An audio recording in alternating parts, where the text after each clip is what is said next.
Fala galera, today I'm going to talk about a little bit my Metafy. So I do coach on Metafy. I do that for a long time, even before Metafy exists. I've been doing coaching both in Portuguese and English. Metafy is more focused on the English players. So if you're interested in getting coach, go to Metafy, go Paulo, PRRJ, which is me, and we can talk about anything related to the game. We can do tournament preparation, we can do deck building sessions, side deck patterns, and one thing that I like doing the most, which I feel it's really important, is gameplay review. I feel this is one of the most important things in Yu-Gi-Oh, and I'm really focusing on that usually. So hope you guys like it. Have a good video. Bye.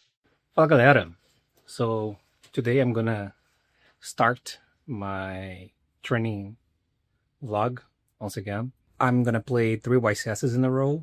I'm gonna play YCS Lima, YCS Anaheim, and YCS São Paulo. Back to back weekends, and I'm pretty excited for those events, especially because I feel like the format, it's good. It could be much worse. It was much worse in recent formats in recent years, and it's better. It's definitely better than what we had before. The Middle East also helped on that. So I'm really excited to play the events, and I want to share my testings and my discoveries between now and then. This is going to be only released after the third YCS, so we'll see how it goes. I'm also excited to see how the new rules and the structure for the YCS are going to work. The whole, it's only top 8, there's more rounds. I don't have the buys anymore, so that's gone. So this is going to be one of the few events in a while that I play without the buys. It's actually going to be harder to top than it was before. So I'm excited to that, but it's definitely easier to win, right? Because now when you enter the top cut, you need to win less games than before, and there is no time, so there is not the pressure of time. So if you play well, the tendency is that you do better than the opponent on average. A little bit background of how this testing is going is that I started behind than everyone else, because probably some of you guys know I played the World Championship this year in August for Master Duel. So since I knew that I was going to play the Master Duel World Championship, I didn't touch a single TCG card for a while. And then Josh came right in the beginning of August, and I didn't do anything about it. Like, I didn't test. I barely knew what the cards did. I knew kinda, but not well enough. I wasn't testing. So a lot of people, I mean everyone else probably, started before me, because I played the World Championship at the end of August, and by the way, we got 3rd place, which was really cool. And then the week after, I spent a week in Paris, like just traveling, touristing with my fiance. And then when I came back, one iftar afterwards, this is when I started testing, which is like, I don't know, man, 12 years ago, 12 days ago. I didn't have a lot of time. So when I started testing, I already started testing after Dude. I don't know the name of the set. It's DOOD. I don't remember what it stands for, like Dementia or whatever, something. Okay, the new set with the new cards. Because the first YCS Lima, which is going to be this weekend, it's going to be the first event alongside Leo with the new set. So I only start testing already with that. So I never play a game of Yu-Gi-Oh without Dude in it. Then there was the ban list, right? There is also the ban list, which was convenient that it happened, so I could prepare with that in mind. So that's what happened so far. So I just started testing. There is not a lot of, I don't have a lot of experience in the format yet, but I'm catching up for sure. And I'm really confident with what we have. I've been testing with Pedro and Juninho, both of the players that I played YCS El Salvador with, that we got 2nd place. I have a vlog about it. I'm still testing with them, and they helped me a lot to catch up. They showed me the things. I already decided I was going to play Yummy. I don't think that is a surprise for anyone. I made my life easier. I looked at the decks when I was traveling, and I say, okay, which one is the one that I like the most? Is Yummy. Okay, sure. I will just locking in Yummy.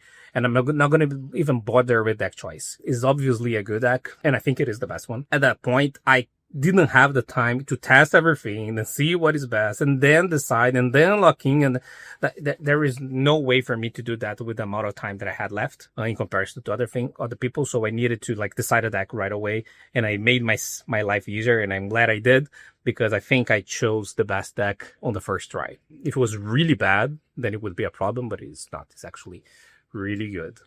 So I really like that. I test a lot of versions of Yummy, mainly pure Yummy and hand trap Yummy. I even look at Mitsurugi Yummy a little bit, but the version I'm gonna play, oh my god, my animals. Okay, let me change rooms. The one that I chose in the end was a really different deck, and it's a creation that has a lot of hands on it. Like, it's me, Juninho, and Pedro, but like the original idea didn't came from me. I feel like it came, forgive me if I'm mistaken on that, I feel like the original idea came from Felipe Ures, a player here from Brazil, and Juninho. I feel like they kind of have the same idea together. And Juninho showed me that. And at first, I think it was before the ban list, so I felt it wasn't necessary like to add the Solfachord cards to the deck. I feel like Pure was better. Maybe I was wrong. Maybe it was better even before. But I wasn't too convinced, and I dismissed a little bit. I didn't even try too much. But then the list came, and then Obedient School went to one, and then that changed things. Like, not only that, but also the Arclight to one. It's kind of annoying because you lose an entire line of interaction. I mean, you can compensate that in Pure if you want, but with like Silvera or the Melfi Synchro, the bounces, but like, it's not the same. You lose a really important win condition, which is resolving Obedience School in second, which people are playing Trust to compensate, but I don't think it's the same. Because if you're playing against a competent player, what happens usually with this, okay, I will trust Forbidden School mentality, is that the other player, which is there, it exists and has a brain, usually, they will make sure to interrupt you enough that you always control a monster. That's what happened before, and I feel like that's what's gonna happen now. It happened to me, right? It happens to me when I'm playing, and it happens to my opponent when I'm playing down.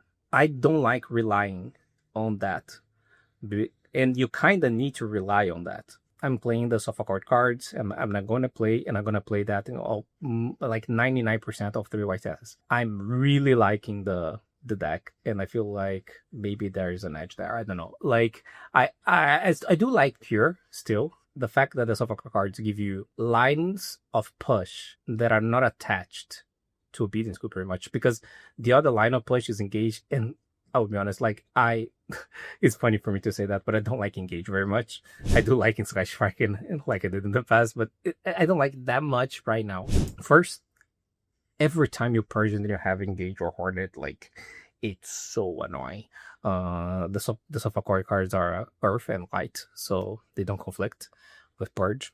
That's really convenient. So yeah, it's really weird that one of the main pushes that you have in your deck, 1/3 of the time, it's just like half that. You can just make the Link 1 or the body, which is not awful, okay? But it's definitely worse. So you don't have a lot of pushes on the Obedient School. I feel like the second wave of push is engaged 1/3 of the time is bad, and is also not even that strong to begin with.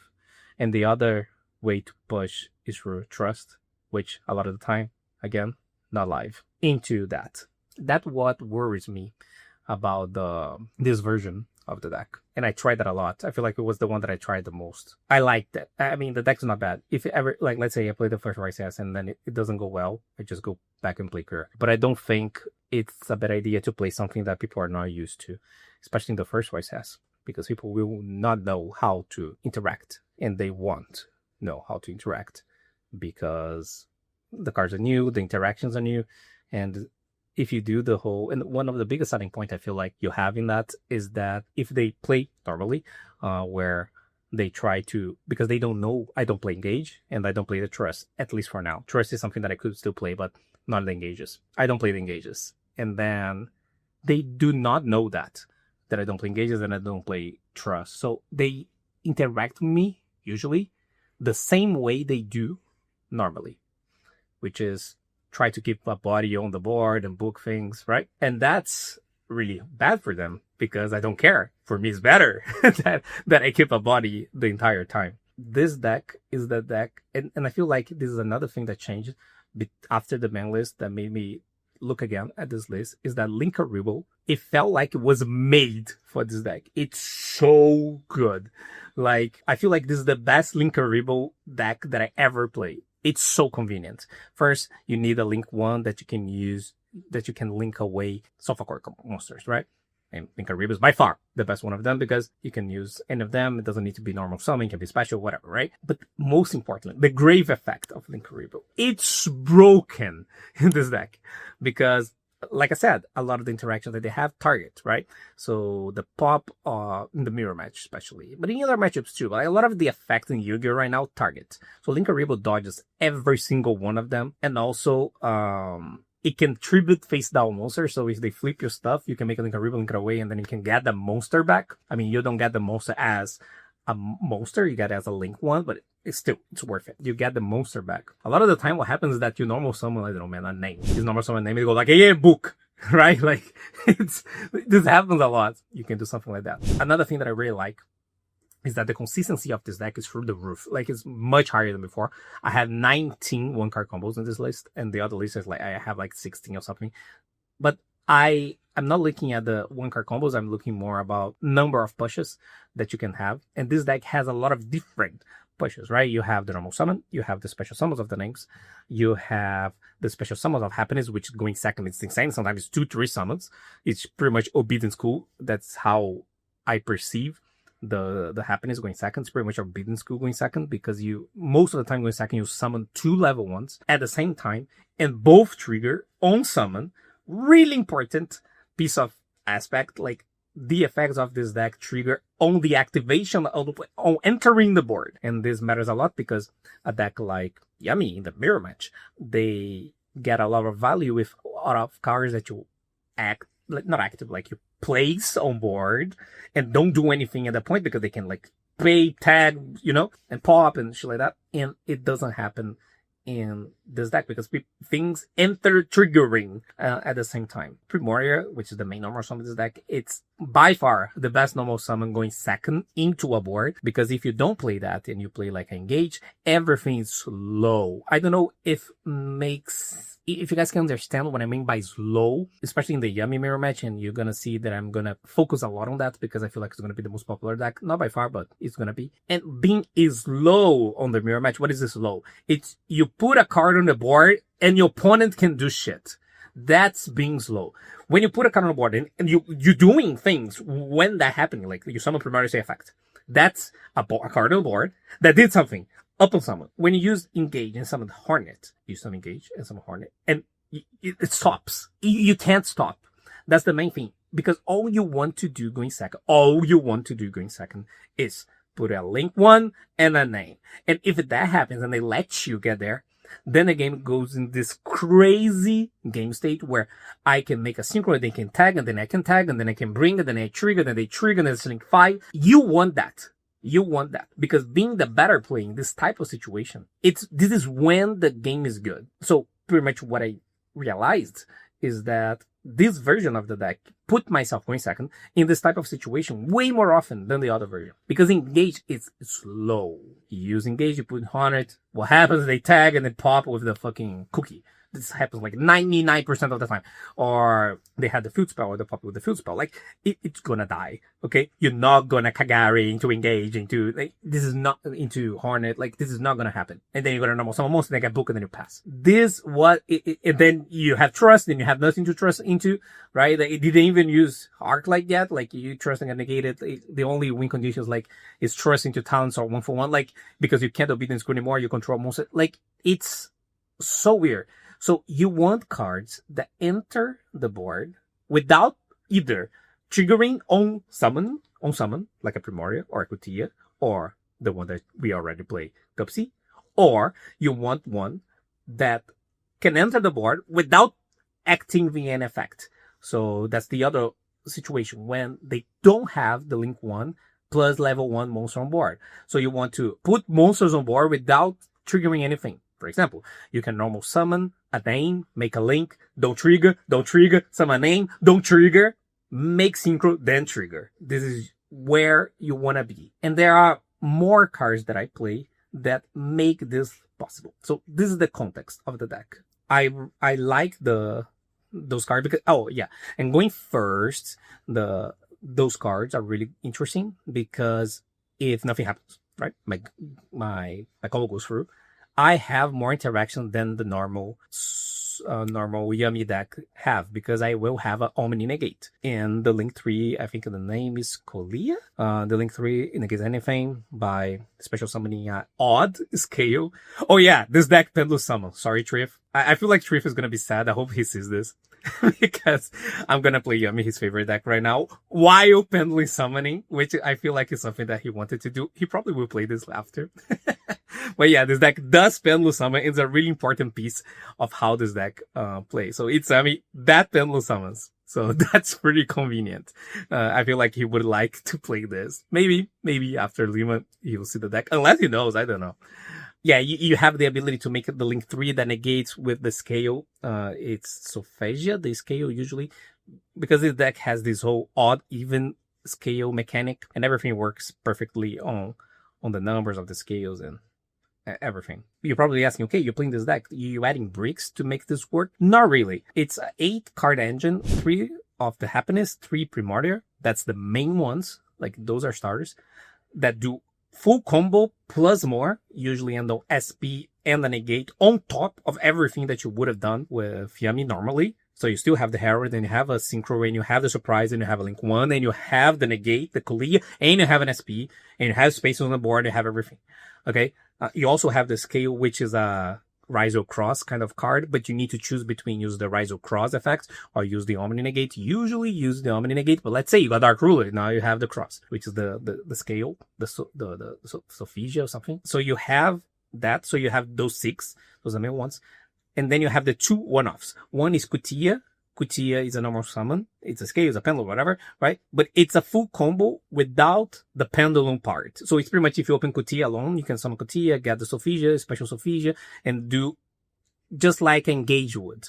Okay, so you get in the point where you have a Cupsy triggering and searching to, and that's it. So it's a full combo, but use your normal summon. But so I feel like it's completely acceptable. Okay, the Kutia, and then you have Solfachord. That's the worst one. It's a one-off. It was 2 off when you start testing, and then we managed to find a combo that plays only 1. That's the worst one, but it's a brick that special summons up from the hand and can turn it at a level 1.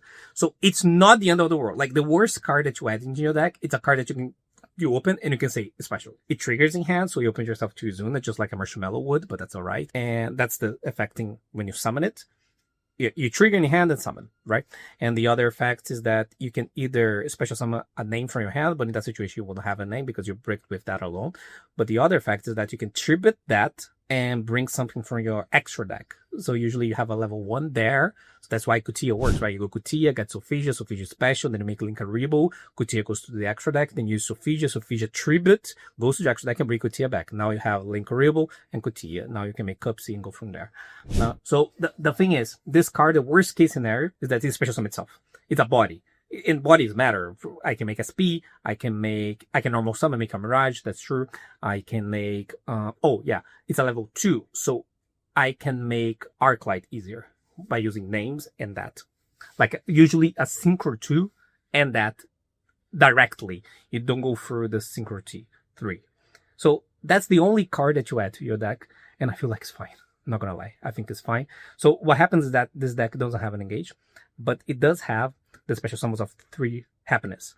And the thing that I like is that your main normal summon now is Primordial. And then normal summoning Primordial is pretty good because you enter and say effect.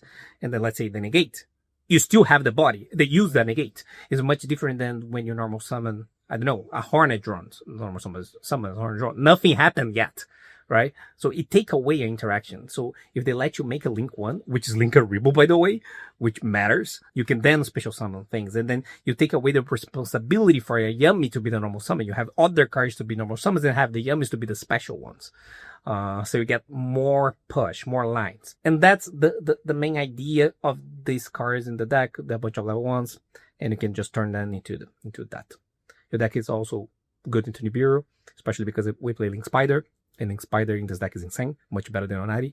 It's almost impossible to lose to Nibiru in this deck because the new Link 3, the Colia, can negate Nibiru if they know what's going on, okay? Well, I feel like my main contribution for this deck was two things. One, it was make the combos better and streamline and take away, like, we play beyond Pendulum first and the Link 2 of the Solfachord, and there was 2 brutes instead of 1. So I helped in that aspect. Again, original idea, not mine. But I helped in streamline things that I'm good at this, right? And realizing what is, and also making the combos. But I feel like the main one was, I don't know if you guys already noticed, but Map, Piri Reis Map. It's a card that has been used in Yummy for a long time because it can search Cupsy, but it also can search Primoria.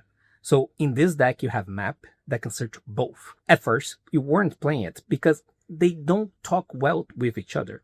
The Primoria plus Map, right? Because if you already have Primoria, you need to map first action in phase 1, and you only have Cupsy.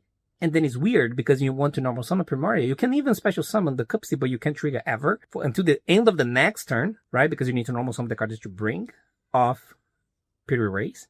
So it was weird, right? But then I was like, it has to be a way to play this card, because this card searched the best 2 monsters of the deck. But if I already have one of them and I drew it, it sucks. So it's weird, right? I went to sleep with that in my mind. I think I already said this, but I never rest. Like I don't know, my brain keep processing information even when I'm sleeping, so I went to sleep with that in mind. And then in the middle of the night, I remember, oh, there is unknown synchron, but I didn't remember exactly how unknown synchron, because what I wanted something that I get off map, that I can special summon, but it can't active to special summon. It needs to, like, special summon like a Cyber Dragon, like just enters the board, right? Because I can't active the monster that I get off map unless I normal summon it. But if that monster, for example, has an effect like unknown synchro that it can randomly special summon, it's not affected by that because it doesn't active. It just summon by itself, right? I needed a level 1 monster with 0 attack that could special summon itself by its own effect, but without activating. So I remember unknown synchro at the middle of the night. I was like, but I don't remember if unknown synchro my opponent needs to control a monster, or like, I didn't remember. I went to sleep and then I wake up like 5 a.m. And then I was like, there has to be a monster with 0 attack that can summon itself. So I did what any normal person would be. I read all the 0 attack 1 level 1 monsters in the game one by one. The only cards, if I'm not mistaken, that can summon itself without triggering the effect are unknown synchro. And I found the card, which is not unknown synchro. The problem that unknown synchro, my opponent needs to control a monster. I need someone that could special summon itself without triggering. And there is one card that does that. And the name of the card is a really old card. It's called Jester Confit. I don't know, man. Umberto put it there, like, Jester Confit. So this card is pretty simple. You can special summon this card from your hand in attack position. That's it. Okay. You can just special. That's all I want. I want a card that can do this. Enter the board. Don't trigger. Don't move. Just enter. Okay. That's what I wanted. And it's a map target. Really fucking important. It's a dark monster. It has a end phase effect that doesn't really matter. Like, it's the opponent's end phase. So it needs to stay on the board. That bounces itself in another monster for your opponent. But like, never gonna happen. But that's it. It's just a map target that you can search. That is a special summon. Then don't trigger. That's it. That's all I want. Okay? And this card, it's broken in this deck. I know it doesn't sound like it's broken, but it is. Because, for example, if you open Primoria Map, you can map for a Coffin, Jester. Let's go Jester. You got Jester. You start playing with Primoria and your Yummies. Eventually, at any point of the turn, like, you don't need to control monster or 0 monster or your opponent. It just summon. Okay? It just summon. The only thing that you can control 2. I only play 1. So, it just summon randomly, okay? That's it. So you can always have this special summon of a level 1 in your hand. But this card is extra bulky in this deck because you have Linkuriboh, which can turn that into a Link 1, or it can continue to be a level 1 monster. So it can either be the tuner or the non-tuner. So you choose depending on the situation. One really common situation is that you map for that, going second into a board in the mirror. You summon that special summon, never trigger. Sometimes you hand trap them enough that they end on, like, you know, the whole SP plus lollipop board, or they have like a synchro on the board that it's the the way they're gonna tag into the little names, and then the little names are gonna do something, but they need you to move. But you don't move. You just go like special gesture, because sometimes you go map, and they don't tag here because they want to tag while popping with the cookie. So they don't do anything. So you search, cough, and they, wait, what the fuck? And then you summon it. You didn't trigger anything. You special that. And then you say, okay. And then you make a Linkuriboh, and you say, okay, they can't move. You didn't do anything. And then you special summon name, which you don't trigger. And then you make like, I don't know, man, Cupsy.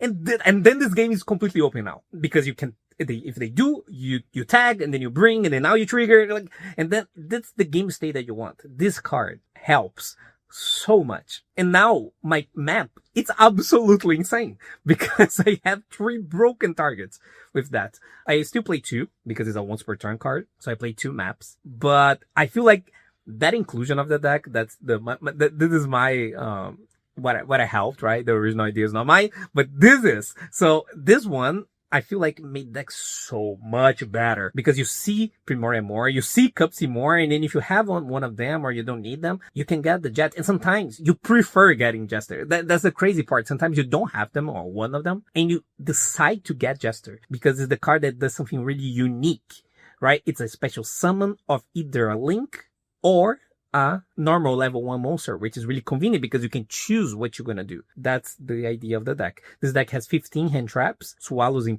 Mash, Purge, Veiler. This Veiler is the card that I'm thinking more, and that I have a call by, I main call by, because Swallows is annoying. I have the Veiler, which can be Talents Trust as well, to trust one Talents. That's a thing that I'm still considering between Veiler and that. My first instinct now is to do Veiler, but it can be the other way.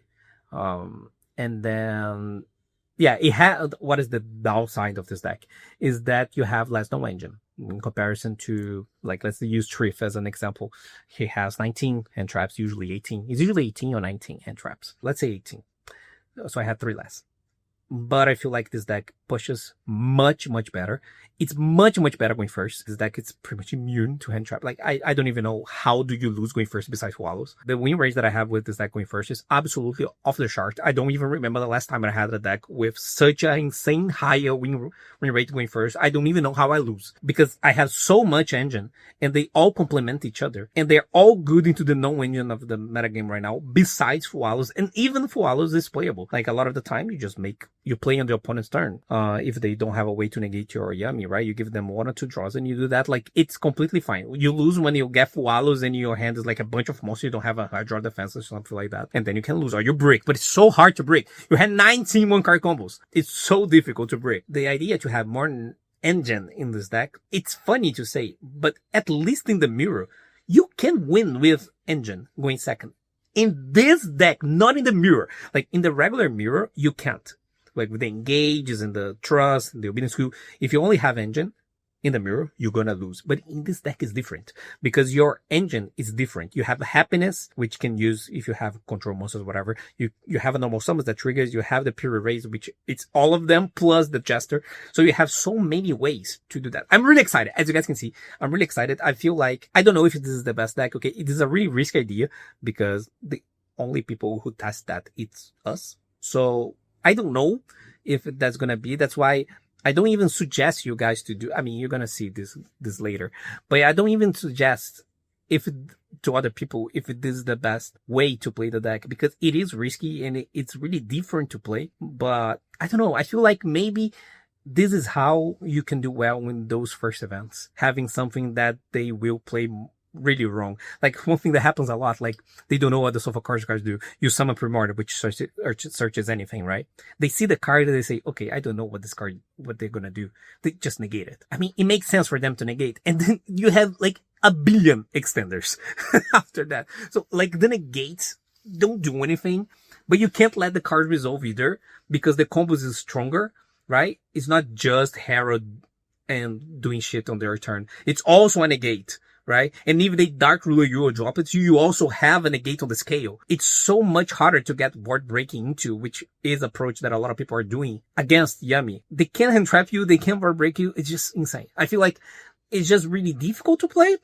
Like, really, really difficult. I feel like, and that's one of the main things. That my problem, what is my problem for those tournaments? I didn't test enough. And it's not, it wasn't my fault, right? I was playing the World Championship, like I couldn't do anything about it. I feel like what I'm trying is to play as much as possible before the event to try to compensate that, because it's really technical.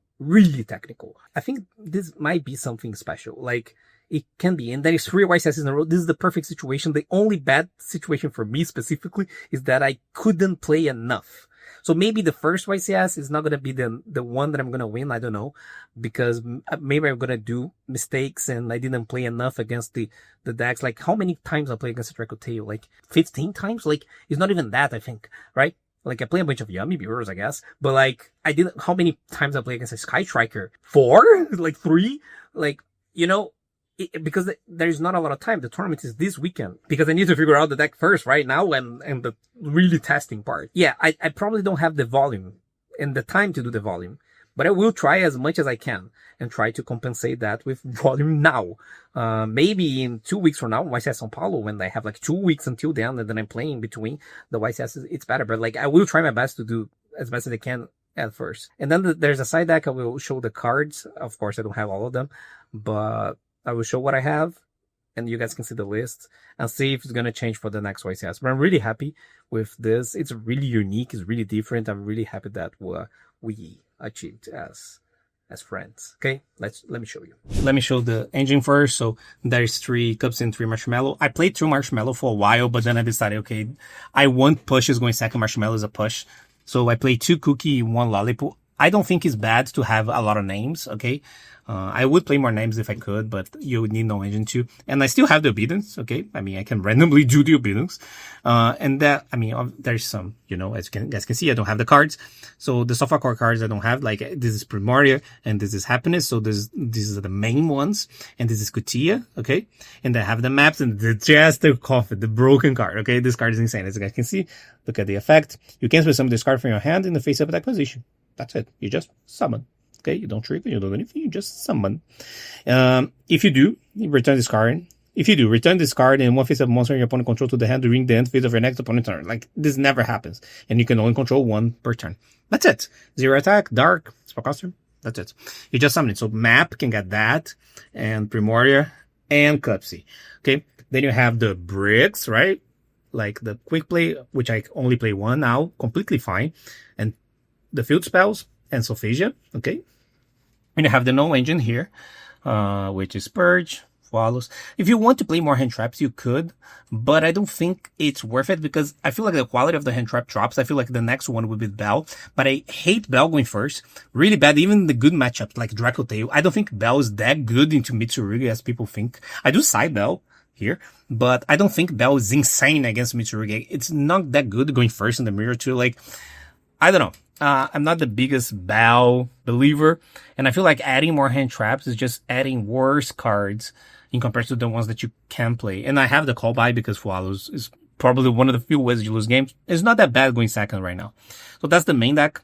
And then you have the side deck, which has 3 going first cards here, Anti-Spell, Sully, and Talents, because I need to side out the Fualos. I have 3 Storms. I don't have the third one, but I have the 3 Storms. It can be a Feather too, but I decided to play 3 Storms because a lot of the time that you use a Storm, they have a negate. So if the negate, you can use another one. You have the versatility to go for monsters if necessary. There's the Bell, the Draw. This Draw was a Perulia before, but I decided to play Draw because the Mitsurugi and the Sky Striker and the Lunalight are decks that are getting more popular. So this Draw covers a lot of the other decks, you know, the ones that are not as popular. But even against the K9 deck, which is, I feel like Perulia is good, I think Draw might be better. They search so much, they usually use K9 with something. Sometimes even Solfachord cards. So it's either K9 Solfachord or Kristern or Vanquish. I think Draw really helps in that. And then I have Metal Torrents, which absolutely crazy broken in the mirror match. So it's only for the mirror match, but I think it's so good in the mirror match because it's a special summon of Yummy. What? And you negate an effect. Like, it's so insane. I can't explain how this is the best Metal Tornos deck until now. I play Metal Turtles in Snake Eye, I play Metal Turtles in Raizo, and I'm playing Metal Turtles in Yummy. This card is the best one in Yummy. Because you summon a name, even if they have Arclight, you target a light, you summon Lollipop. Lollipop has 600 attack, just like where is Harold? Harold here. Where is Harold? Harold, 600 and a light, so you can summon. Okay, they can negate. This is okay. Metal Turtles, it's broken in this deck. Okay, in the mirror match, and going first is just Solemn Strike. Okay, man, I don't know. I don't know what to tell you. If you don't think Metal Turtles is absolutely insane in this mirror match, I think it's crazy not to play. Only reason to not play is like, okay, I need to go full hand trap, but I feel like the quality of hand traps drops so much after those. Because then you need to go to weird shit like Nibiru, Vela, Ogre, that I don't think is worth it. Okay, so yeah, that's the, and then you have the actual deck. You have the names, and you have that, and you have those two that I don't have, but I play both. You could cut one of them. I feel like the one that I do the least is Taham. But I feel like it would be weird with Obedience a little bit. But also, Star Hand is a unique card that is a light beast, so you can trigger your special effect, your extra effects through Star Hand. So one thing that happens sometimes is that they negate your Link 1. Here's the Link 1. They negate the Snatchy, and then you don't have access to the field spell anymore, the attack one. So what you can do is to do Star Hand, including a Marsh, which is broken, like also almost sad in Portuguese.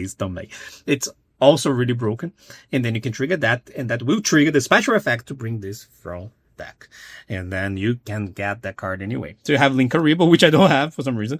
So you have the Linkuriboh, the Almirage, the Link Spider, which is absolutely mandatory in this deck.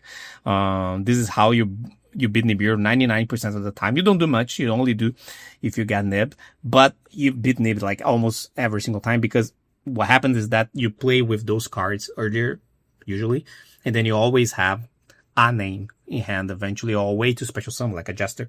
Just so you have a way. And then you need to Nibiru before you do this one, the Kolia, because it doesn't negate. And then if they do that, you just play normally as a Yummy. And then you have the SP, and let me show you Brute Force. This is Pedro who found it, PH. So what happened, we play IP before, and, we needed a Link 2 that points down. Okay. So we were playing IP before, but we need something generic. IP was not as generic as we want, because you need to use non-link monsters. And I want to use everything, including a Linkuriboh. A lot of the time you want to put Linkuriboh in grave. That's the one of the reasons. The second reason is that we wanted something that had an effect. I know this effect is not that good, right? You discard a card, target will face-up card your opponent controls. Your opponent discard a card to negate. Let's say you use this effect on a monster. They can discard a monster to negate this effect. So at minimum, we'll trade with a monster of their hand, or you kill the monster that you target. But you can target anything. You can target face-up, spell, or trap. So if you target, and one of the main reasons is that what happens a lot of the time against K9 Kristen is that even if you hand trap them, they will end on the clockwork card and make everything machine. And this is an out for that, because usually they don't have a spell in hand to protect it. So it's pretty much a Phoenix in that situation. It still points down, and it's generic enough for us to Link 2. Also, having Link 2s in this deck is convenient, because if they contact see us, it's not as good as it would be into the pure deck. This deck plays really well into contact C's. Actually, really, really bad. Okay. So yeah, this is generic. It's to affect monsters. So yeah, the effect doesn't come up much. I use a few times, but it's not that insane. Sometimes you can use that when you don't kill your opponent. You can use on like a field spell like those. And sometimes, most of the time, it just dies, just like a Phoenix, because they don't have a spell in hand. Or if they do, they don't want to discard the spell that they have. So it's just a Phoenix, right? The situation. I never used that on a trap, but if you use on a trap, maybe just kill. Or worst case scenario, they discard a card as well. I feel like using all monsters is usually the worst, because most of the time they have something spare. But in really close game states, it might be worth it, right? So, like I said, you barely use the effect. So, having something that do something, it's better. We already read all the Link 2s that points down. I need 2 arrows down. And that was the best one that we find. Okay. And then you have the Kalia. which that's why you need the link 2, because you pendulum summon 2, and then you have the Colia that use that, and plus a name to make that. Okay, so yeah, that's it. That's the deck for now. I don't know if this is going to change, but yeah. So see you guys in the next one. Bye-bye. Fala, galera. So today I tested a little more. I tested a lot today, and I'm going to try some things differently. I think I mentioned the last one about one of my main doubts was the Veiler in the main deck. The closer that we are getting to the YCS Lima, so we are talking about YCS Lima here, and that's really important to make the differentiation between Lima and Anaheim. I think maybe Veiler, it's not that well positioned for YCS Lima. And the main reason is that in Lima, I don't think we are going to have a lot of K9 decks. I think usually, historically speaking, a lot of the players in here in South America don't tend to innovate completely, right? Like create, and this is not like a criticism. It's just like something that happens, okay? The tendency is to the players that play really well to play the most really good but common decks. And I don't think right now there is this, okay, this is the best way to play K9. There's so many ways, right? K9 Mitsu, K9 Solfachord, K9 Vanquish, K9 Tristan, Pure K9. There's so many ways, and so many people are trying different things that I think that not a lot of people are going to play K9 in this one. Because of that, Veiler, one of the main reasons for the Veiler was the new K9, forgot the name, the normal summon that bring from that, can see the hand. That guy, I don't think that's going to be that popular. On the other hand, the Veiler in the mirror match, it's not ideal. I think the main matchup of this tournament is going to be Yummy mirror matches. Okay, from what I heard, from what I know from the players that I'm going to play the event, and they're often my competition for those events. A lot of them going to be on Yummy. It makes sense. Pure Yummy, sometimes hand trap like Trifts, sometimes half, sometimes board break, but Yummy most of the time. And then the next one that makes a lot of sense to people to choose, it's either Dracotail and Mitsurugi. Against all of them, I don't like Veiler there very much. So first, against Yummy. Veiler is fine sometimes, okay, at best. People are so used to play around Veiler and Impar in Yummy that makes Veiler much worse than he could have been. Like, people go like Snatchy, no effect, Cupsy, no effect, then make other Cupsy, you lose the Veiler, you're never going to use this Veiler ever again in your life. The same applies for Dracotail. You have the Veiler, you can use on the normal summons, but there is the risk they chain 5 mana. In this matchup, it's not that bad. It's fine. Acceptable. But I don't like that very much. And then you have the Veiler against Mitsurugi, which is completely unplayable. So you have like a fine one, an unplayable one, like you cannot even try to use, and bad one in the mirror match. I feel like it's a bad one. That's weird for our main deck card. And then if you combine that with my guess, and I feel like in order to win tournaments like this, you need to make some assumptions.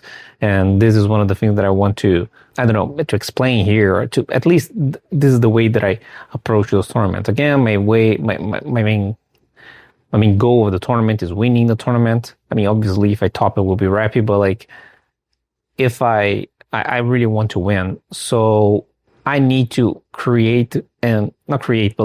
make those assumptions and extrapolate ideas through them and hope that my assumptions are correct, because I need to find edges. And in order to get edges, I can't hug everything. I can do I can try to break everything at the same time. And then because of that, I'm explaining why I'm taking out the village, at least for now, from the deck. It might change between now and the tournament, but this is why I'm doing. And then what do I play? instead. I feel like there's two main things. One is to just play in those three spots, a talent and two bells. I really like talents right now, especially in the mirror match. I feel like mirror match, you can definitely win games through gameplay with a lot of engine and good pushes.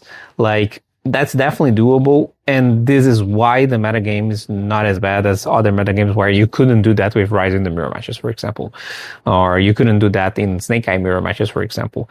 In this mirror match, it's definitely possible. There's a lot of room for error.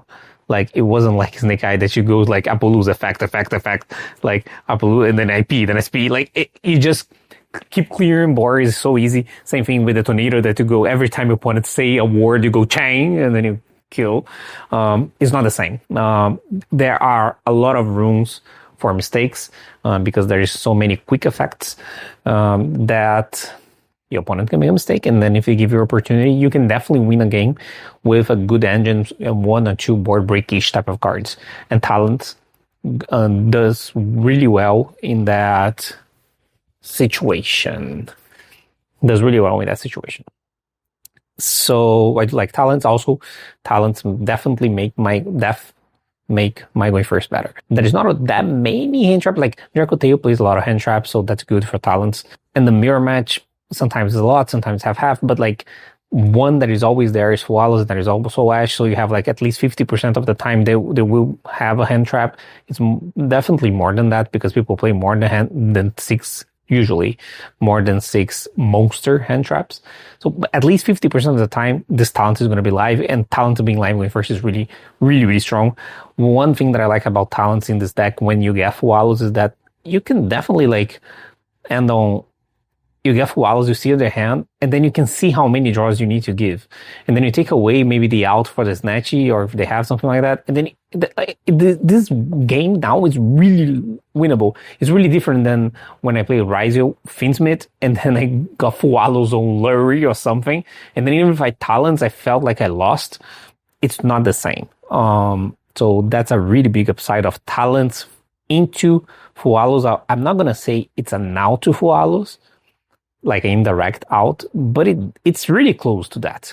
So, and then going second, talent's pretty much an extender, like a special sum of a Yummy, you can say, like, because you can take a lot in the mirror, right? And sometimes they have like some problems, right? Like they go tag and then you take and then tag and then you take something that they tag into. So there's a lot of things that you can do. And so yeah, talents is a card that I'm probably going to play no matter what my decision is after thinking more about it. And then you have the bells, because it's going to be either the bells or the trust. I feel like those are the options here if I'm not going to play the Veilers. So it's talents for sure, and then you have 2 spots. It can be bells or the trust. For now, I'm doing the bells because I feel like bells are better overall. They're safer. That's pretty much my idea. 1, it's better going first, just because it's a monster, and this definitely can matter, okay? The fact the bell is a monster matters in comparison to trust. For example, trust going first is not a monster, and there is nothing too crazy to set. It's acceptable to set purge or imperm, but it's much different when you have an imperm or purge and they know you have the purge or the imperm. It's different, right? When they don't. So, and sometimes it's not even live, right? Like, I would say maybe around, I don't know, man, 30% of the time, this church is not even live when first, right? Because they didn't use a monster effect. For now, for consistency's sake, it's really crazy to say that to say consistency's sake with Bell. But yeah, one thing that I'm trying to change my approach, it's the more that I play the Mirror and Draco Tail, it feels like you can board break both of them while using hand traps. So for example, in the Mirror match, you can do that with Imperm. You can do that with Bell. it helps and try to break the board to make your play go through. Like this is the entire idea of this deck. I already explained it, right? You have a lot of pushes that people normally don't. So the way that it interacts is really different. They think you play normally, but you don't because you have more lines of push that are not common, like an engage or a trust, right? You have different ones. And Bell helps because sometimes they rely on the tag of a synchro in order to do something, or sometimes a surprise. That's really common too. And then you have the Bell into Draco Tail, which is definitely much better than a trust, at least going second, for obvious reasons, right? Bell going first into Draco Tail is completely unplayable. There is nothing you can hit. But going second is pretty good. It's the opposite. You have you have the traps to hit, and that matters a lot. I feel like the easiest way to win against Draco Tail, actually it's really simple, right? Like most of the time the interactions that they have are the traps and sometimes a monster-like effect. But if you don't get hit by the traps, like you just overwhelm them with the amount of pressure this deck can do. And then you'll only lose conditions probably like Nibiru. And then many times you can even play around. Like it's definitely a possibility. Which, by the way, one thing that I was missing was the ability to have more ways to counter Nibiru and counter Nibiru, not only for plays, but also for a card, which is Trust Talents. A lot of the time you can, in the middle of your turn, in the beginning, before 5 summons, you can Trust for Talents for hand, for Nibiru. Sometimes that's your only lose condition. Although I know a lot of the time you can play around Nibiru, not around, but into Nibiru and not lose, right? In this deck is possible, but it's not ideal. It's better to have a tool like that. So I think it's possible to do something like this. And then you have a comparison, Bell to Veiler into Mitsurugi. I don't even need to explain. Bell is playable, Veiler is not. But in this match, and one thing that is interesting, I don't like Bell that much into Mitsu. I think it's playable, okay? Like, I feel like everyone not overperform, overvalue, I guess. Overvalue Bell into Mitsu. Like you have prayers and you have mirror and you have the monsters coming back. This is definitely not enough for a card to be considered good. Like the card is fine. There are not many other good cards, so at least this card is playable, okay? So that's the entire thing. A lot of the time, you can even, because the idea was to Bell to prevent Murakumo from Raigeki you, and then I think it's almost impossible to do that if your opponent don't want to, right? They can prayers tribute the Murakumo and bring right away. So if you Bell, they can use the Murakumo to bring itself with its own effect, or if they prayers tribute and you don't Bell, they can bring a monster with the 800 payment and then chain block the Murakumo, and then it doesn't work as well. So it's not ideal. It's fine. Like you can high roll the Bell sometimes. They need the fucking prayers to resolve, and then I don't know. I think it's acceptable. It's more about Dracotail and Yummy going second in comparison to the other cards, because I don't like Trust going first. What I learned from us to do is that from game ones only, right? The whole thing is that a lot of your win rate is going first. I'm not saying give up on going second. I feel like you need to win games going second. If the card that you play in your deck doesn't increase your win rate significantly going second, you might as well play something that significantly make your going first better. So talents, definitely, but also like just monsters make your deck more resilient. So that's why now I'm doing the Bell, the talents, instead of the Veilers. So what changed the most now, and that's the reason I'm doing the video, is not even that only for changes, because it took me like 20 minutes to explain why I changed 3 cards in my deck. This is me. But the side deck, I thought about a lot about the things in the side deck. So one of the things that I noticed playing a lot against Yummy is that a lot of the Yummies are playing regular Yummy. What I call regular Yummy right now. Yummies, engages, obedience, pot, trust, really important, And then you have 12 hand traps, the same 12 that I play, the main 12, the main 12, the 6 traps, 6 monsters. So 12, like Fualo, Zash, Impar, and Purge. And then you have some space, like 6 space or something, okay? That's if you play Trust, you play Talents, and then you have some space. That's the main regular Yummy right now. And then sometimes you have Droplets, sometimes you have Veilers, sometimes you have some Bells, sometimes you have some Ogres, sometimes a lot of Nib, it's around here, okay? Most of the decks. I feel like most of my opponents are going to be playing Yummy like this. So that's the Yummy that I'm playing against. What's the most common reasoning that people when they have this list and they say, okay, what I'm going to do, post side into whatever. They already see the trust in the list and they go like, okay, I'm going to play against a lot of people hand trapping me. So to get value of this trust, and I'm not saying they're wrong. I'm just trying to take advantage of the right logic that they have. That's usually how you take advantage of things, right?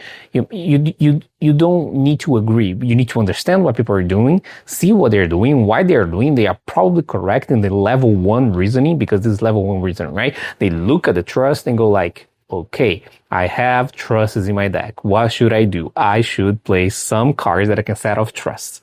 Okay? That's usually how it goes. Probably, I bet, after this event, I'm not saying they're wrong, okay? I'm just saying this is what's happening. And you don't need to agree. But that's what is going on, what I think is going to happen. Because of that, what's happening is that they don't have actual defenses. They have like 3 trusts, and they have like 1 barrier or 1 go lefts. With that said, what I decided to do was to not hand trap my Yummy opponent ever in their opponent on their turn, unless it swallows post side. Okay, this is a post side decision because there's no barrier usually. Okay, I saw some decks playing barrier main deck, but most of the time they don't. So I decided to not hand trap them 1 second post side because of that. And it made a lot of sense. So in order to do that, you need to make a side pattern that makes sense with that reasoning, okay? Because the easiest way to lose the game is you do an Ash, or you do a Veiler, or you do something like that. Like, you turn the fucking trust on, and they set a go left, so they set a barrier that they wouldn't otherwise, and you lose because of that. Those cards are not insta-lose, okay? You don't insta-lose if you get barrier. There's a lot of ways that you can play. Like, you can still summon a bunch of bodies and the links. You don't insta-lose, then you can play on their turn if you clear the board. Or if you get go left, that's worse, by the way. You can still do stuff, but it's much worse, okay? Because then you get hit again next turn. Like, it's worse. Okay, it's definitely worse. And people don't play 3 gold lefts. And that makes sense, right? Because they're gonna have trust for barrier, for Dracote, for Meteor. Like, it just makes sense. I will make the thing that makes sense for them to be bad. So they will have now talents and trust dead. And the only exception is Swallows, because Swallows is an exception of a card. With that said, what I'm doing, I was taking out the Veilers, right? I had the Veilers previously, so I was already taking out the Veilers, so there's no Veilers now, so I don't need to take out the Veilers, but I am taking out the Ash Blossom, which is my only hand trap, so I'm taking out the Ash in the mirror, and I'm taking out the Purge. Now let me explain Purge in the mirror match. But Paulo, you just said that you're gonna keep the ones that are traps, right? Purge is a trap. Why don't you keep it? I thought the same way. At first, I was keeping the Purge. The problem is a different problem than that. And the situation with Purge is different. One of the most important cards going second in the mirror match. And see, parenthesis, this is really a really interesting thing, Yu-Gi-Oh! The way that you think side patterns, and the way that you think the cards that you choose and the cards that you take out, the cards that it completely depends on the gameplay. Like, this is a really specific situation, not the situation, it's a pattern of a situation. This is not something that happens once. This happens all the time. That's why it happens so often that it's justifiable for me to change things based around that pattern of behavior from my opponent. What is the behavior?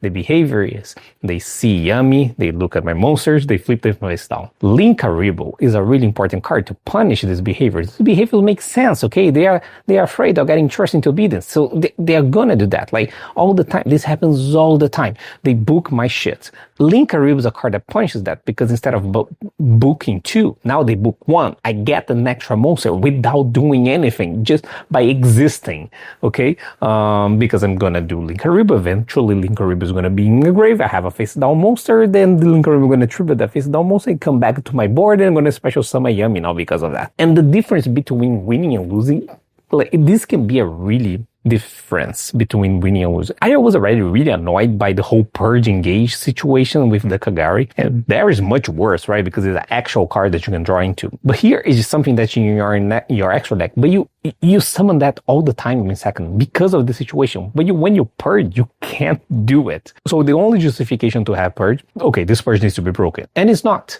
right? A lot of the time you purge the cup seed, and it cuts the name. Like sometimes it cuts if you're lucky, it cuts the surprise. Not that it's a big problem because I have back removal pull side. Yeah, I decided to take out the purges, and now pull side, I'm trying that. I'm doing a really heavy board break approach with hand traps. So I keep the bells, I keep the imperms. Pretty much my imperms I enter Arclight most of the time. My bells are usually anti-surprise or a synchro coming, like tagging. That's another, sometimes you can get them off guard on the bell on those scenarios. And now my deck has Metaltrons, Storms, and Fed, and Trust that I put in the side deck now, plus the card that I keep in the don't side engine. I'm even considering keeping Callbygo in second just because of Arclight, and taking out like one cookie, and 3 ashes, 3 purges, 7 cards. And I need to take out something else, I think. I need to take out another card. Just noticed now it's 8. It was 7 before. It's 8. I need to take out another one. Okay, sure. The thing is, that's what I'm considering doing, and keeping all the angel, all the pushes, everything. And I feel like it's working really well. Like, this is the matchup that I'm most comfortable with, and this is the approach that I'm liking the most. So this is a board break approach, right? Yeah, pretty much ignoring. And then luckily, my opponent has like this 3 trusts and 1 talents that is never live unless a Fualos, but then if a Fualos, it means my opponent is on the Fualos, which is already a good upside. And almost the same thing happens into Dracotail. What I'm doing against Dracotail, even siding out the Imperm a lot of the time, like I feel like it's kind of risky to keep the Imperms and be forced to use the Imperm. There's not a lot of things that you want to Imperm in your own turn, so you just want to like negate the traps, push. It's working. That's almost never works, by the way, but it does work. Sometimes I keep the push and the Imperm into Dracotail if they have some bullshit going on. Sometimes they do. Sometimes they have like shadows, and then they have window, and then you have an out. You need an out, and then you keep the Imperms, you change a little bit, and then you make the better. What I did was I added the trust to my side deck. And then in my side deck, not only that, I added the trust in my side deck, but I also added 4 new cards. Now I added the barriers to my side deck, and barriers plural. So 3 barriers, by the way. What I noticed is that those are the 3 main matchups. Mitsu, Dracotail, barrier. It's like you just win, okay? You just active the card in chain of a card, and you're 1-for-1 plus your opponent cannot play anymore. Like, it's instantly win. And now you have trust too. And those decks do play hand trap, right? Especially Dracotail. I feel like you're going first now, it's broken against Dracotail because you have barriers, you have trust. Sometimes they summon monsters, so you can trust for barrier or trust for talent. Your matchup go much better pull side. And it's a matchup that is not that easy, right? Same for Mitsurugi, right? Like, you just barrier ritual and just instantly win the game. They don't have like a gameplay, like they just lose. And I feel like that alone should be a reason to not play this deck. If you get barrier in playing to Yummy, it's playable. But unfortunately for me, I don't think people are doing this, right? Like they are not playing multiple copies of those lingering through the gates. They are just playing the 1 copies with the trust. And that's why I'm not using the hand traps anymore. post side because they are relying on you using a hand trap so this trust is live so they can set those cards. So at least against me, they will need to hard draw it. Like they have 1 or 2 of them instead of like 5. Okay, but I'm gonna have all of them because I will have the trust because I'm assuming people are not gonna take out hand traps against me. So they will have hand traps which make my trust those traps, but I will have multiple copies of those traps because I will be playing the traps themselves as well. So there are 3 barriers and I also added a go lefts because go lefts is better than barrier into the mirror match. So, but the barrier, it's much better into the other things. So I decided to do everything at the same time. So I take out the anti-spell, which I wasn't liking very much. Like Yummy can play a little bit well into it. It's not that bad, okay? They can do a lot of stuff on there, depending on the hand they have. Oh, another factor. My feeling is that people at some point in the tournament, they will know that I'm playing Solfachords, Yummy. And they go like, I don't know what they do, but they don't know they search, so I'm going to do draw. Okay, so pole side, my bet is that they will have at least into me Fualos, draw, Ash, minimum. So 9. Sometimes Perulia. Not every deck play all of those, but I feel like most of the deck will have at least pole side, at least those, which make my trust a counter to those cards because in respective matchup, I will have the counter directly from my deck. So I will have counter to those cards, right? Like Fualos draw through the barriers, through the go lefts, through the trust. So that's the idea. I feel like this makes way more sense than Solen and Night Spell because I was undervaluing how people would react looking at this deck that doesn't exist at the first time. They will see, okay, Solfachord cards, search cards that search as a card. Makes sense to play a draw. I will have a broken card if they do it. That's it. So if they do that against me, I will have the counter for that. It's going to be either talent, it's going to be call by, trust, barrier, go lefts. Okay, that's the idea. So if they skip my turn, I skip them back. And then this deck is already really good going second. I'm not going to get hit by those cards as offense them because they're relying on trust. And that's it. Let me show the only the side deck. Okay, so that's the side deck. This is a goat left that I don't have yet. So that's it. The only card I'm considering maybe playing last, it's the Storm. I like the Storm because the Storm makes Trust live earlier. So I like this combination, but I need to reduce some side patterns to see if this makes sense. Sometimes I can use this space for something else. Okay, for example, in the mirror match, I noticed that I have 7 easy cards to set out, but if I want to do 8, because now it's 8, right? If I want to do 8, I need to set out something else. Maybe it's call by. That's what I'm gonna do. The deck is here, but it's shuffled, so I'm not gonna bother. The extra deck's the same thing. I feel like I'm never gonna change this extra deck. So the main changes were in the side deck, and I feel like it made sense for me to explain. It wasn't that many changes, but the theory behind them was really the most important part for me. Okay, so let's see if I change something else into the tournament and we talk. Bye. Olha, galera. So I couldn't record between Lima and Anaheim. I will give a quick recap on what happened in Lima and what happened in Anaheim. And now I'm going to Sao Paulo for the third YCS.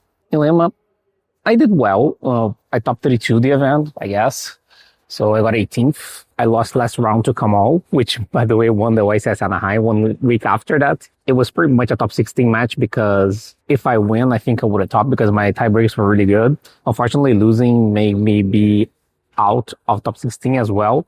I feel like it was a good showing and I learned some things about the deck. I changed a little bit. It wasn't much for Anaheim. That's why I kind of forgot to make an update for Anaheim because it didn't change that much. So for Anaheim, the only thing that changed was I cut Obedient School completely from the deck. So I cut it out of the deck. So I had one more space and then I put another bell. So I had 15 hand traps instead of 14. I mean, that's it. Like the Obedient School was really bad for me at the event. It conflicts with so much. Like you open Obedient School, you kind of have to use it. And then when you do, you hope it gets negated. It's so weird. And when it resolves, it's just worse. Another thing that I noticed was the Star Ham. I just never do it. So I had a space. And then this was an interesting change. It was that I played Gorgon. This is for Anaheim.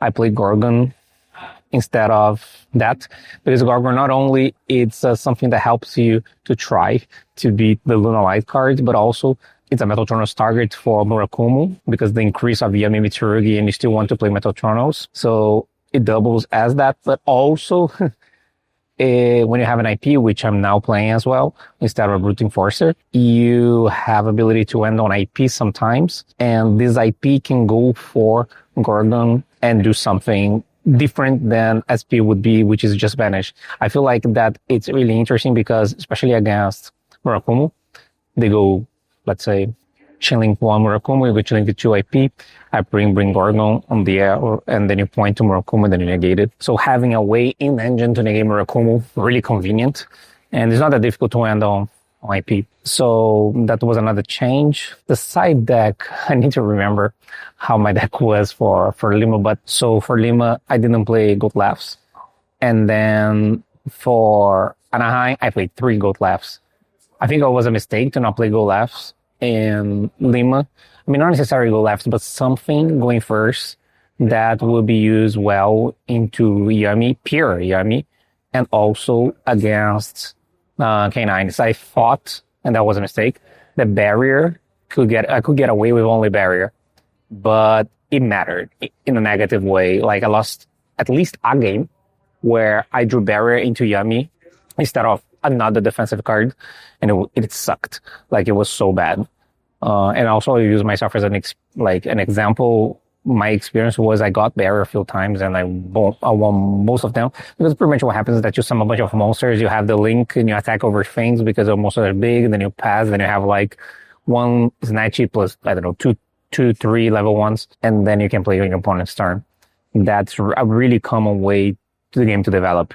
The barrier, you can get away with barrier against Yummy decks when you also have pressure, and this is the main thing that I learned, not only in Lima, but also in Anaheim, we get there. So I played 3 Gold Laughs, 3 barriers. We played 3 Reapers for Anaheim as well, as a card that could try to, against Yummy, banish, because we noticed that the Yummy part of the Mitsurugi Yummy and the Yummy itself, right, Yummy Pure, they are playing, most of them are playing 1 field spell and no Starham. And those are the reasons that made Reaper worse. Because of that, maybe Reaper was better. I will be honest, in Anaheim, I never drew Reaper, but my friends did, and they said it was good. So I think it was a good decision, I guess. And then we kept the Metatronus, barrier. It was 3 barrier, 3 Gold Laughs. I decided to have all the copies of Gold Laughs instead of like try to set it. I can't remember last card. Let me take a look. Okay, I remember now.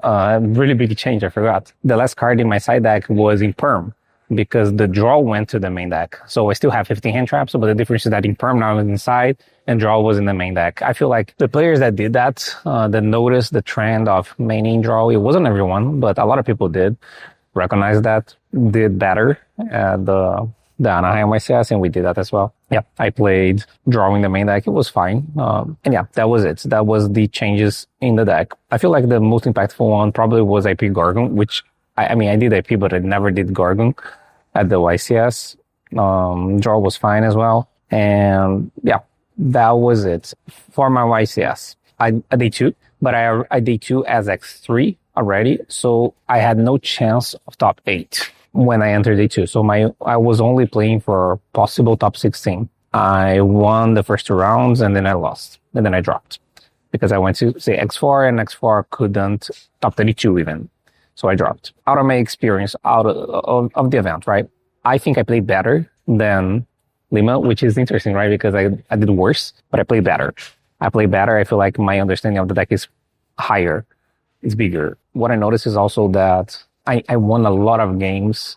Like they were extremely difficult. So I'm really proud of how many games I won. Like, and they were like really, really, really difficult. Like, was this one game that I got full allos and my opponent draw like 5 cards, and then I got Nib in the same turn, and then I pass him almost nothing, and then he Dark Rulers me, and then I try to surprise, and then he bells. I was like, and then I won somehow. Like, it was crazy. There were games like that I won really winning both games. And there are 2 ways to look at it. One is that, yeah, sure, good, nice, right? That I was able to win games that a lot of bad that things happen. But the other thing is, and by the way, it was necessary that my opponent made some mistakes in order for those games to be won, okay? If it was a perfect gameplay on his side, my opponent's side, I probably would have lost most of the games that I'm describing here. It feels nice to be able to win some games, but it also feels weird because, I mean, I didn't do poorly, right? Like, I won 9, right? And lost 4. It's not awful. But the thing is, like, it feels weird, right? Because maybe this should be like, I don't know, man, like a 7-6 or something like that. So I also need to remember that mistakes happen in Yu-Gi-Oh! It's part of your win rate. But it's really hard for me to accept that. Like, it feels, even if you win, it feels like you lost because you should have lost. And then you win, you should be proud because you won and you recognize the win condition and you count on your opponent having a mistake. Like, I feel like all those things are upsides, but it still feels weird. And that made me wonder, like, is that something wrong with the deck or something like that? Because I got in too close too many times. So, I don't know. I feel like the conclusion is that it's part of the game. The only time to win, the only way for you to have like a 14-2 or whatever win rate in Yu-Gi-Oh! In order to win on YCS, it's impossible for you to win 14 games out of 16 and not having like 4 or 5 games that your opponent like misplayed. And I need to accept that. Like, I'm telling this to you guys, but I am telling that to myself so I understand what is obvious. One thing that happened at this YCS is that I lost a lot of rows. I think I went, how many rounds it was that I played? I played third. One round, my opponent didn't show up. So actually went 8-4. So 12 rounds. And I feel like I won 3 dice rolls, which definitely doesn't help. Maybe if I was a little bit closer, I would be maybe top 32, right? Like, let's say if I go closer to 50-50, right? Like, I went 3-9 instead of 3-9, I go like, I don't know, man, 5-7. Go 5-7, maybe I can turn one of the losses into win. And then I am X3, and then maybe I top 32. So it wouldn't be a bad result, right? Well, another thing that is really interesting to talk about is that the feeling of playing a tournament where top 8 is the only thing, right? And that it's a sour feeling, like sour taste. It's weird. It's weird to pinpoint because if you look at it one way, you say, okay, it's easier for you to win the YCS because easier, but like it's more likely that if you're a good player that you win the YCS because as soon as you enter the top cut, you only need to win 3, and that helps, right? But at the same way, like, it's so many rounds, and sometimes you're playing for nothing. And for example, let's say if I play Lima in the previous ways and I top 32, then I lose, it wouldn't feel as bad getting 18th the way that I did. It's the same thing. I got the same prize, it's the same position, but it sucks.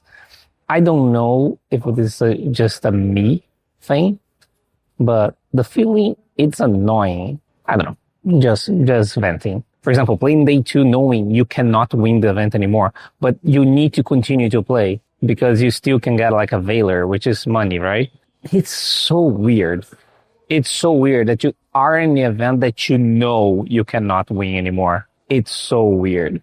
I feel like it's something that I'm probably getting used to at some point. And now about Sao Paulo, right? I'm going to YCS São Paulo. I'm at the airport right now, as you guys can see. I did a lot of changes. I changed a lot of the deck. I had some feelings that I wasn't sure about, and I didn't have a lot of time to test between events because I know all the traveling. So I just went with my feeling. Like, I went with, okay, this is the last YCS. I will just do all the things that I'm feeling that I didn't test. So I changed a lot of things. So the first thing is that the main deck, I cut the talents of the main deck. I don't hate talents, but I wanted to have more hand traps. Guess what? Hand traps are good. It's impossible everyone is playing like FTK-ish type of decks, and not even FTK like per se, but like Yummy Mitsu if they combo is an FTK, man. Like, what can I tell you? Like, they cannot combo. It's much different than a Dracoteo comboing or a pure Yummy comboing. Yummy Mitsu comboing, it is an FTK. You're never gonna break it with your engine, even a good hand.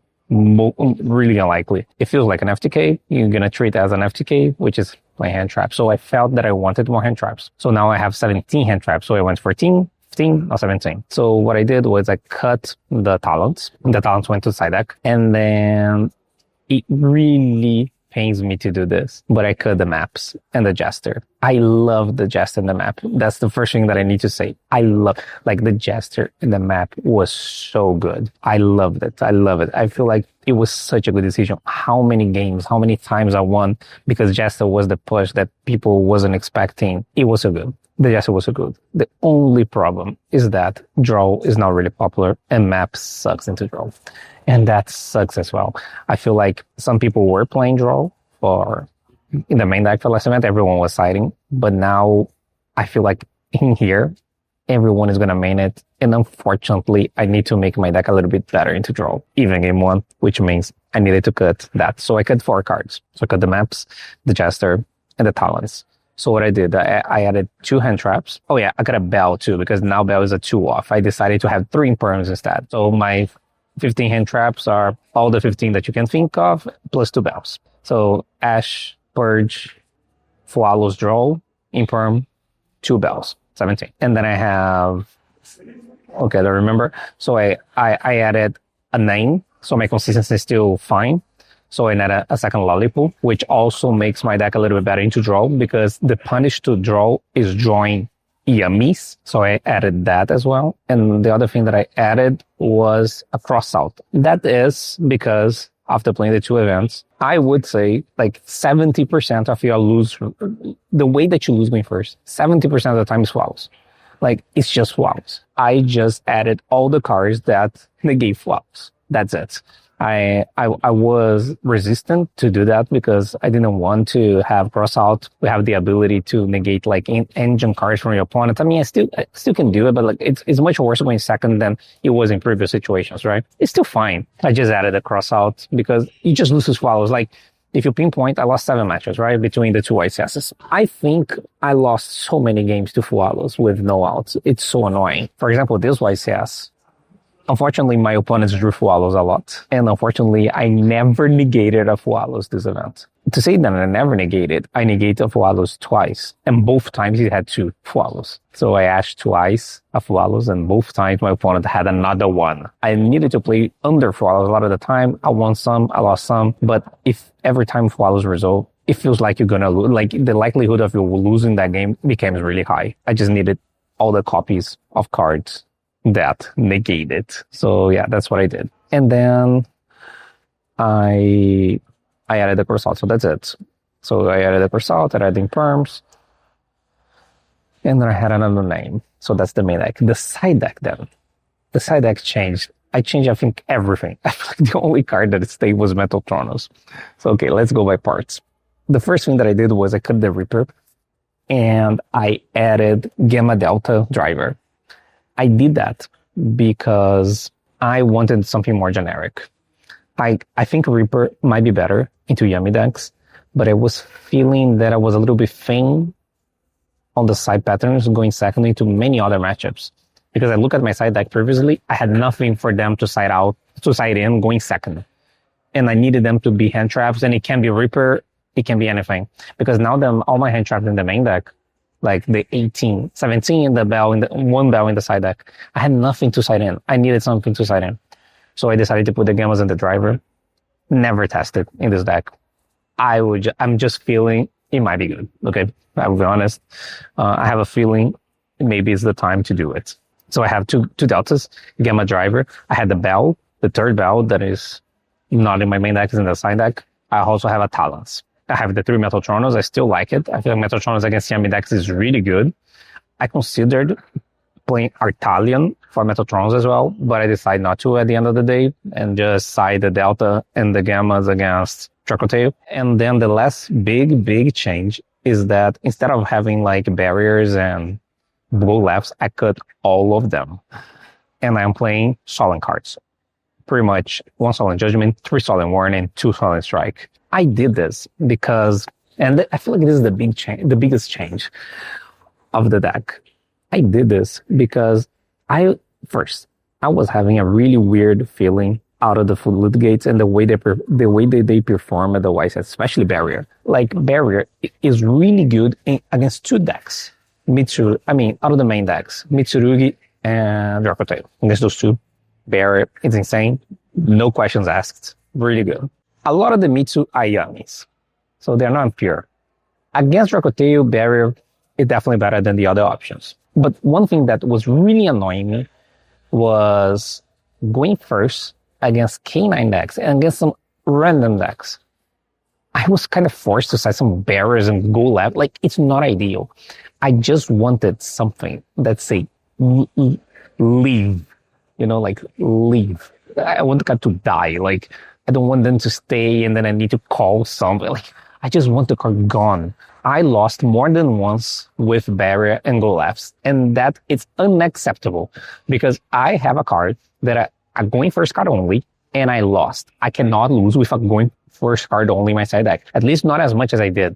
For example, barrier and go lefts are cards that are good if you have some sort of pressure. What is pressure?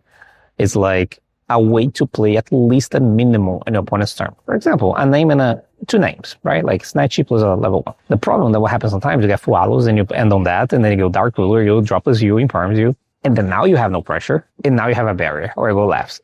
The strength of this card in this situation is really low. If you have pressure, it's good. If you don't have pressure, it sucks. I needed something that it was good even when I don't have pressure. When something goes really badly. For example, at the YC, one game that I lost, it was against Vanquish K9. I had barrier go left because I have nothing else to side in. With Infuri is good, right? And I play, and then I got Ash on Cup C and Bell on Cup C.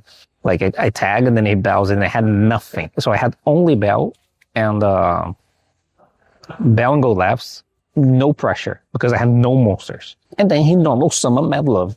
Like, it was so bad. If it was any of the counter cards, I would instantly lose the game. And the thing is, against the matchups where those cards would be good, like Go Lefts and Barrier, isn't the Solons enough as well? Like, I think so. One thing that is a downside of this is that now I'm more susceptible to backward removal. But I'm noticing a trend of people finding them out. Not signing out, like not having on the side. And even when they do, they don't side against me because they see the Solfachord cards and they see, oh, this deck has negates. I need hand traps. And they have hand traps instead. And that's exactly what I want. I want them to do this. And if my combo goes through, I have two negates, right?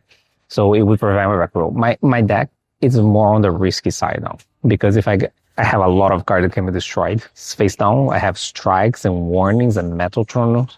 Sometimes I had imperms, both sides. And I have all of that. Like sometimes I have, I said 3-4 cards. Again, it is on the risky side now, but I'm ready to take it. I feel like I need to try to do everything that I have in my mind to try to win this last one because I still believe this deck is insane. I forgot to mention, this deck is insane. We all play, me, Henrique, and Juninho, we play at YCS Anaheim. Henrique played this exact same list as me. Juninho is slightly different, but pretty much the same idea. And then we all day two, and again, the sample size is really small. It's just 3 players around like 1,500, right? So only 3 players, we all day two, and Henrique got 9 plays, X2. He was the only X2 that didn't top. And I think he had a really good shot at winning the event, which is really unfortunate. Really unfortunate. So Henrique is my friend, my student as well. He has sessions with me like for, 3 years now. I will call this a top, okay? Like he topped his first YCS now. Not only he topped, I'm not going to not count that NX2 9th place, not a top. I'm sorry, man. He went 12-2. This is ridiculous. It was really good result. And I feel like he had a really good chance of winning. So the deck is good. It's definitely good because I top 32 in the last YCS, and then he top again this one, and the sample size is really small. One event was 2 players, then now it's 3 players only. It definitely is definitely a good deck, and I feel like we still have a chance of winning. And I'm gonna try here in Sao Paulo. Okay, so that's it. Hope you guys like it. Let's see how it goes. Bye. Fala galera. So today I'm gonna do the last part of the training vlog for the true YCSs, right? And unfortunately, I didn't win any of the YCSs. I topped one of them, which was Lima, and then Anaheim, I already explained, and then Sao Paulo was the worst one by far. And it was the one that I did a lot of changes without testing. I don't know how much that affect my results. So a little bit about the tournament. I lost round 1 against a really good player from Costa Rica. I made a mistake game 1. I felt I would probably win that game if I play, at least game 1, if I play correctly. That was really annoying because I won game 2, then I was losing game 3 and then I give up, so we don't get a double game loss, match loss. So I lost round 1. The other match that I lost was against Yummy Piri. I won game 1, game 2. I had a really good engine hand, which are often good into Piri Yummy. It was like good engine plus Metal Tronos, but my opponent full combo. That was fine. Like that was expected. My hand was really good into like the Yummy full combo, but unfortunately, he hard drew one spell and barrier. I think if it was only one of them, maybe I had a chance, but both, there was no way. In game 3, I went first. My hand was atrocious, and I feel like this was one of the mistakes that I made. I don't know how much it would change, not gonna lie, but I drew full allos and draw. Those were cross-out targets. Maybe that was a mistake, but I capped one of each, and I drew both without cross-out, obviously. And I also drew Solfachord, so 3 on-offs. And I also bricked, because the other cards were Metal Tronos and Strike. So special summon Solfachord, normal summon full allos, make SP, set 2 pass. I said, okay, maybe I can hold the turn, right? Because Metal Tronos is striking to Piri Yummy. That maybe it's enough, right? They summon, I kill, they summon, I kill, like they pass. Like it can happen. First thing he'd do is Feather, and then okay. And then he Dark Rulers. And I said, okay. And then he engages. So, I have a chance, right? Because he's going to engage into Hornet and I draw. And then if you don't have a name, they can't do anything, right? So he engages into Hornet, I draw, he call by. So not only a brick with 3 one-offs, he drew Feather, call by, engage, and Dark Ruler. I don't know if I would have won that game because if the draw and the flowers would probably other defensive cards instead, maybe if there were settable defensive cards, I also would have lost them to Feather. So it needed to be specifically something that couldn't be destroyed. And one of the things that I did at this tournament was to play Strikes, which I don't regret it. I feel like it was a good idea because most people cutted the back row removal. Not that opponent, unfortunately for me, but most of them did because everyone is playing barrier instead, so it makes no sense. So I thought that people would think like that. Not everyone did, and then that happened. I lost that one, and then I lost a last one that I lost a row. It was against Fiend's Meat, Live Twin, Unchained. And this deck is pretty much impossible to stop. So game 1, he pretty much full combo me. Game 2, I won by, using Yu-Gi-Oh cards. And game 3, I think I had draw. I don't remember exactly what I had, but okay, whatever. I lost the game. So I think besides in-game play, besides game 1 of match 1, round 1, right? There was not a lot I could do. I don't think I played poorly. Maybe some of the decisions, for example, keeping cross-out both sides, going first into Yummy and being forced to keep full allos and draw hurt. I think I would have lost anyway, but maybe that was incorrect to begin with. So I'm just trying to think what the things that I could do differently, right? But yeah, I really like the deck in general. Like in Lima, only 2 players play the deck, me and Juninho. Me and Juninho play all the events with the deck, but Lima, I top 32. And Anaheim, there were 3 players, me, Juninho, and now Henrique, our friend, which Henrique got 9th, X2. Another good showing, and now Juninho got 11th.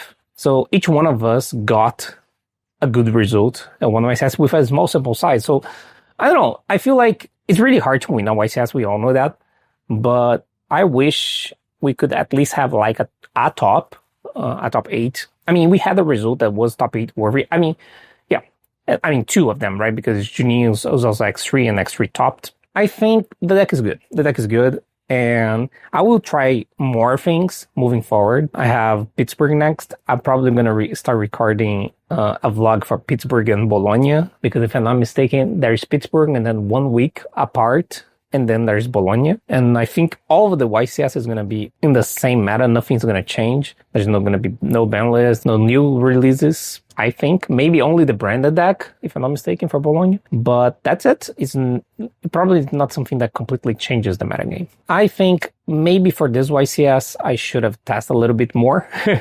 But I won't be too harsh on myself because it's tiring to play 3 YCSs in a row, especially for me because I need to travel really far. Like all my flights are like 18 hours. Like if you count everything, like me leaving my place and arriving at my hotel destination is like 18 hours. It's not 18 hours flying, but it's when I go for Anaheim, for example, like I need to go sooner to the airport and wait there and then get the flight and then go to a connection and wait there and then get to Los Angeles and then get an Uber, which is 1 hour away, and then get to Anaheim. It takes a while. It's like 16, 18 hours, everything combined. It's really tiring if you do that in a row, because I went to LA and then went to Sao Paulo. Sao Paulo is closer, but still. So at the third YCS, I was really tired. I noticed that that was the YCS that I played the worst. I didn't play badly, but I felt I played the worst at Sao Paulo.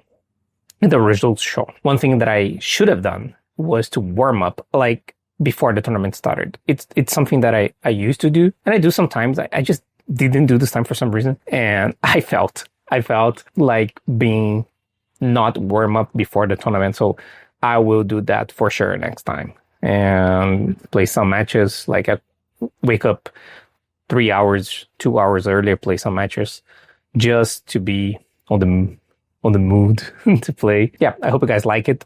And it's a really interesting deck. I feel like creating a deck, I mean, I know it wasn't created out of nowhere. This original idea, again, was not mine. It was Juninho's and Felipe Urias.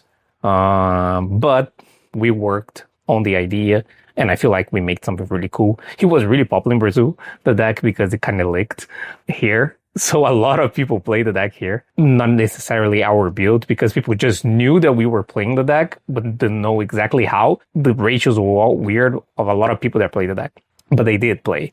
They tested and felt it was good anyway. That's it. Hope you guys liked it. And if you guys have any suggestions for next one, just let me know on the comment. I want to see. This is going to be probably really, really, really long. Like this is definitely 1 hour long minimum, probably 2. I don't know. But the idea is you guys to hear this as you guys work or, you know, just me ranting about the game. And yeah, just my raw thoughts about my preparation. Cool. So yeah, I want to see what you guys think and give me suggestions for how I can improve this. Cool. So see you later. Bye.